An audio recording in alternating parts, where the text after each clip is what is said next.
কোচবিহারের রাসমেলা গোটা ভারতবর্ষ এবং উত্তর পূর্ব ভারতে এমন একটি মেলা যেখানে কোচবিহারের মহারাজারা হিন্দু মুসলমান বিভিন্ন ধর্মের মানুষের একটা সাংস্কৃতিক সমন্বয়, শান্তিতে বাস করার বার্তা দিতে পেরেছিলেন।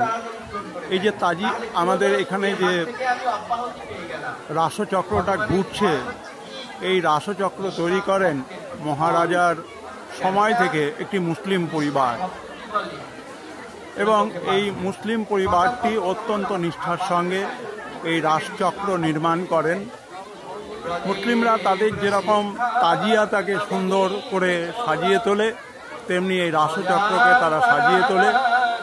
কোচবিহারের যে রাস মেলা দীর্ঘ 15 দিন ধরে চলে, সেখানে এখনো পর্যন্ত কোনো ধরনের কোনো অপ্রীতিকর ঘটনা ঘটেনি। এবং এই রাসমেলার আরেকটি বৈশিষ্ট্য, এখানে কিন্তু কৃষ্ণ গোপিনী ছাড়া।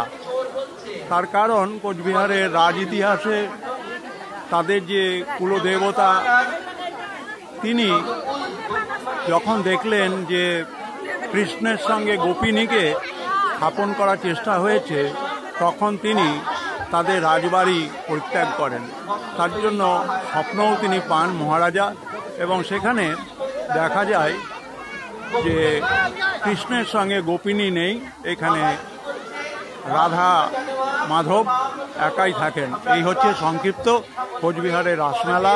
হিন্দু মুসলিম ধর্ম নিরপেক্ষ একটা সাংস্কৃতিক সমন্বয়ের প্রয়াস। আপনারা এই রাসমেলা দেখবার জন্য আসবেন। রাস পূর্ণিমার দিনে এর আনুষ্ঠানিক উদ্বোধন হয়।